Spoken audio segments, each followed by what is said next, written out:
Reading Cook.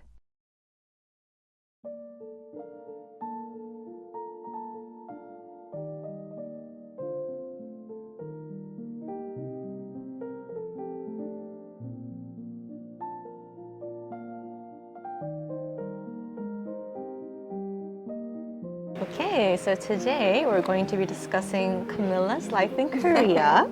So I'll be asking you a few questions. So first, to start, if you could discuss some of the pros and cons of living in Korea. Well, I think one of the biggest pros for me, especially, was always safety. Korea is an extremely safe country, and I feel like, for the sake of my parents and for the sake of my own well-being, Korea is just a nice place to live.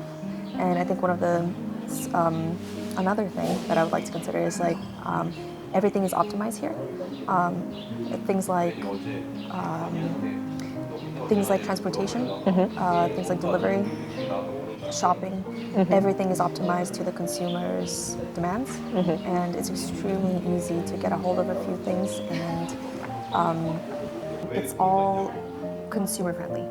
So they put the consumer first. And those are the two, I would say, the two best things. I think one of the things that I'm personally struggling with is the language barrier. I think for anybody coming to Korea, it's always going to be, for anybody traveling to a different country, the language barrier is always going to be a challenge. And Korea is no different. Like, at the end of the day, you need to know the language to kind of have the best experience in Korea. In terms of bureaucracy, it's not always foreigner friendly. Even though there are a lot of foreigners in South Korea, I feel like some things, some systems, some administrative systems that are in place aren't always foreigner friendly. But I think that could be bypassed by just perfecting your language. Okay, that was a very profound answer. Oh my God. It was a very good answer. Okay.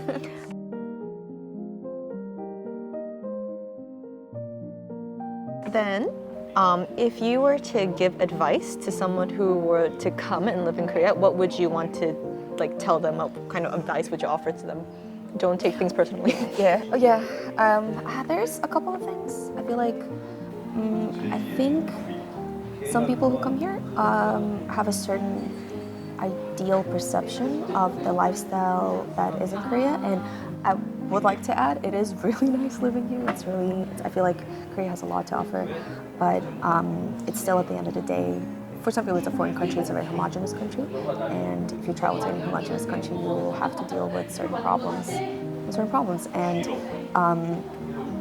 it's just, I think research is very important. I think doing as much research as you can before coming to Korea is really good, and also having a very base knowledge of the language, like Korean language in general, is like, I wouldn't say it's easy to learn, but like learning the alphabet and learning how to read, I feel like that's that will be beneficial.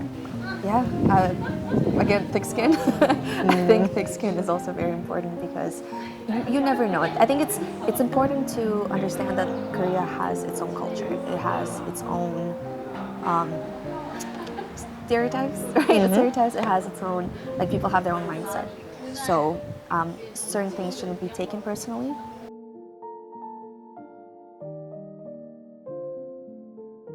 If you could tell us a little bit about what you personally found difficult or something that you struggled with. Korea has changed a lot since I first came here. So initially, we had to deal as a family with a lot of different restrictions, let's say. So I would like to mention there are some banking restrictions that we had to deal with. One of the things I would like to mention, which is dietary restrictions. So I've noticed that with a lot of my friends who came here, like friends from Europe, they would mostly miss like Europe-style bread, and friends from other side of the World. From other places, they would miss their chocolates and would miss like more savory snacks. Because, for example, like in Korea, like you have the garlic bread. Garlic bread in Canada and garlic bread in Korea is two different things. So in Korea, it's very sweet, whereas back home, it's savory. So dietary restrictions, I would say. One of the things that I've been dealing with is having a foreign name. So a lot of Korean forms don't really deal with longer names. So sometimes, like if I have quite a long name, I have a surname, a middle name, and a first name, and sometimes they don't fit. But I think it's changing. It's definitely becoming better. It's becoming a lot more foreign friendly. One of the things also is making local friends. I think, especially if you're like a shy person, it's kind of hard to make friends in Korea that are not foreign. I would say that's something that I had to deal with personally. But yeah, it's. I feel like it's a problem wherever you go.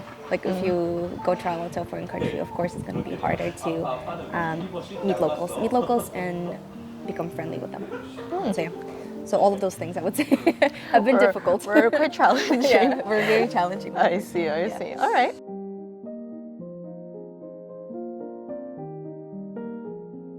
Then going on to a bit of a lighter topic, if you Yes. could tell us a bit about Korea's weather. Well, Korea has 4 different seasons. I feel like some places around the world, there is no distinct difference between the seasons. But Korea, I would say you can feel it when the summer is coming, and you can feel it when winter is here. So winters here are extremely dry. Oh, sorry, yeah, they're extremely dry. Winters here are quite dry and quite cold. So it's really important to keep that in mind, especially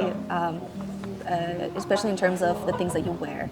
I've had friends who came like from really hot countries, and when they first came to Korea, they were struggling with finding the right jacket because it's something that they haven't ever experienced before. Korean summers, because the humidity is very high, it's hard to manage sometimes. I mean, the thing is, most places in Korea do have air conditioning, so it's manageable, but it's still tough. Yeah, the time And outside. I'm familiar with dry heat. This is not dry heat. It is not. It is extremely hard to deal with it. But yeah, so the summers and winters are nice. There are a few months within the year where the weather is really nice. And like personally, I really like the spring weather here. It's very beautiful here, and it's also the weather is just overall really nice. It's sunny, it's breezy, it's not too hot, it's not too cold. I would say spring and autumn, like autumn right before it becomes winter, is like the best weather that I've ever experienced personally.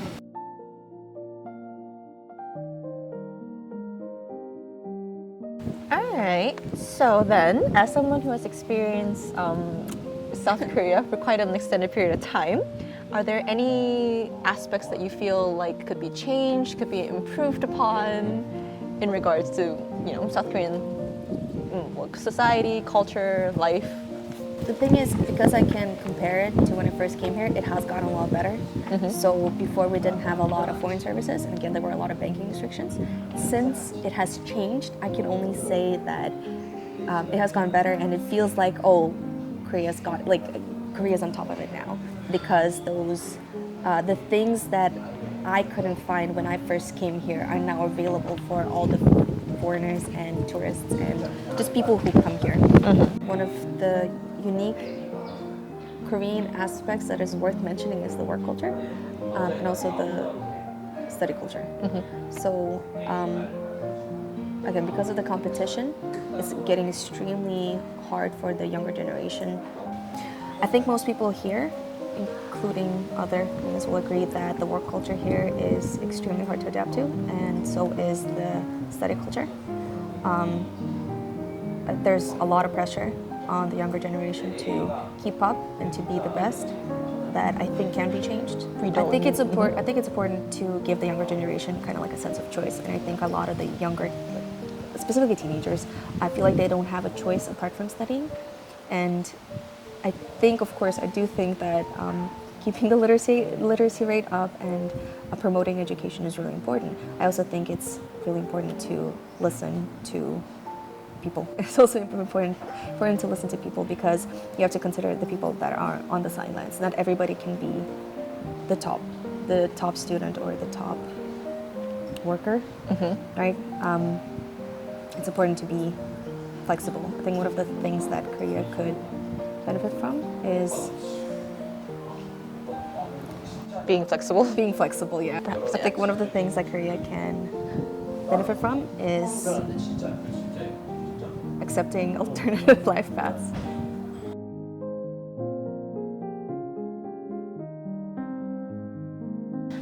In which case, so you've lived in Korea for quite a while. Could you tell us a little bit about your experience trying to find housing? So housing is a lot more difficult for foreigners than it is for Koreans, for obvious reasons. I would say overall, for me personally, it's been a little bit difficult because in my case, I do have the benefit of having my parents here, so I had some help. However, even with my parents' help, it has been a very challenging time going to realtors and finding the right place. There are places that will decline a foreigner, like even if you do rent. There are a lot of places who tend to not be the biggest fan of having a foreign tenant. And it's mostly because of the language barrier, because like it requires a lot of time. It requires a lot of time and effort, and I think whoever's trying to find a house in Korea for the first time, especially if they're a foreigner, I think it's better to have a Korean friend with you, because there are nuances that are really hard to catch sometimes when you're dealing with real estate agents and dealing with tuchuns or like house owners. A lot of the time there's a lot of miscommunication, and if there's a lot of miscommunication, it leads to a lot more problems. So overall, my housing experience in Korea has been tough. For a lot of foreigners, the possibility is extremely hard to get by. Most foreigners are not eligible for a loan in Korea, so it is extremely hard. If you want to stay here long term, it's extremely hard to buy a house on a lump sum contract. So basically like on a chonse contract, because most of the time it's like the money that they're asking is quite a lot, and the banks don't really trust short-term foreigners to give that money back. It's extremely hard for foreigners to live on a chonse contract. In my case, it was manageable, but that's only because I had the help from my parents. Not everybody can afford that. So I remember during that time, I had a really difficult time because I was in charge of finding the house. I was in charge of dealing with the real estate, dealing with the bank, and it was very frustrating because you're kind of put in a little corner. You're put in a little corner, and you can't really do much about it. It's frustrating.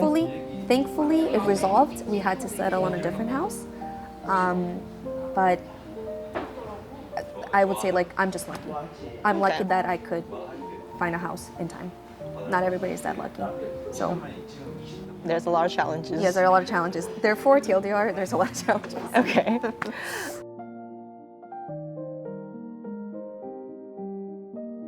So just for like a final question, for a final comment, could you tell us about your plans in South Korea and about any aspirations you might have for life here?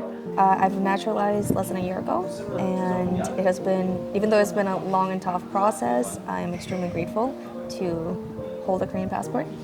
I plan on becoming an active part of Korean society, and I would love to offer help to all the new foreigners that are planning on coming to Korea. Yeah, that's it.